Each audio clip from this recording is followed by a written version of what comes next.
ছড়ার নাম পাতার বাঁশি, স্বরচিত।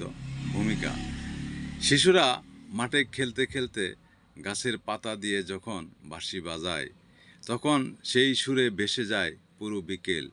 এই ছড়াটি সেই আনন্দের রূপকথা। পাতার বাঁশি: গাছের তলায় বসে আমি তুলি পাতার বাঁশি, হাওয়ায় ভেসে সুরটা যায় দূর পাহাড়ের পাশে। পাখিরা সব থেমে শুনে মিষ্টি মধুর গান, ছোট্ট পাতার বাঁশিটাতে লুকিয়ে হাজার প্রাণ। সূর্য হাসে পাতার ফাঁকে, বলে বাজাও ভাই, তোমার সুলে ধুলে মাঠ মেঘের নাচন পায়।